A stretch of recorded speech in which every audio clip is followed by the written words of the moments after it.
Sean Strickland is out there in the desert doing side missions and looking like a hillbilly boss in Far Cry 8. And once again, he's beating up civilians. This time, a small Korean guy who fights like he has kimchi between his butt cheeks. Not only does Sean throw more volume here and move forward more aggressively than in any of his fights, but he also doesn't teep kick like he's trying to activate diarrhea in his opponents. And just look at the size of this madman. He seems considerably bigger than usual. He looks like he's walking around at 230 now. Is Sean Strickland moving to heavyweight to fight Tom Aspinall next? That would be better than the dogshit events the UFC has been serving us these last few months. National headlines. But I can see Topuria moving up to welterweight as well. He seems to be working on his footwork right now. It's absolutely crisp and immaculate. He cuts angles like a prime Lomachenko. But what happened to Sean anyway? Why does he sound like a Confederate flag on a windy sandstorm day? Is it just an act to sell fights? Is it childhood trauma? Or is it possible that... Do you know what a 45-7 is? Honestly, I think it's none of those things.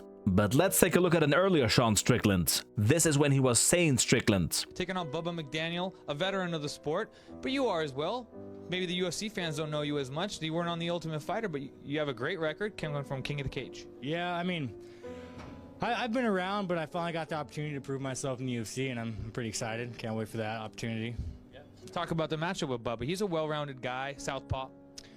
You know, I got the call on a pretty short notice. What was it? Look at the coherent and reserved choice of words. Even his speech pattern is different. He doesn't sound like a clogged up ketchup bottle. Something happened between then and now. And no, it's not just aging and growing up. In 2018, Sean had a big bike accident where he injured his head and a tendon in his leg. He straight up collided with a whole van and was unconscious for hours. Head trauma is insanely dangerous. It's literally your brain being tossed around like a football within your skull. And as we all know, CTE from fighting alone causes drastic changes in personalities and impulse control. Just imagine what a van can do to you. I'm not saying that Sean straight up became another person after this accident. He seems to be smart with his money and lives a rather reserved life when he's not shooting holes into a cactus. But somewhere in his brain, some chemical woke up and decided to take a journey to another part of his cortex so it could kill all the other foreign chemicals there. And what we see as a result of that is DeSean Strickland.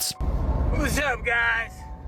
It's DeSean Strickland here, and when I'm not being a total badass in the cage doing the man dance, I'm talking shit on social media about other people. Imagine Mike Perry doing an impression of you. That's how messed up Sean's brain is. Just too bad the accident wasn't able to give him Viltrumite power. Instead, he has to knock out influencers after every fight so people associate that memory with his UFC record. But if he can knock anyone out, it's Adesanya. Especially since he's in his Tony Ferguson arc right now. And he's training with David Goggins too, who is 0-1 as a second in the UFC. If you want easy money, bet on Strickland for that rematch. Not if it happens, but when it happens. Because those two are... Sweaty dudes.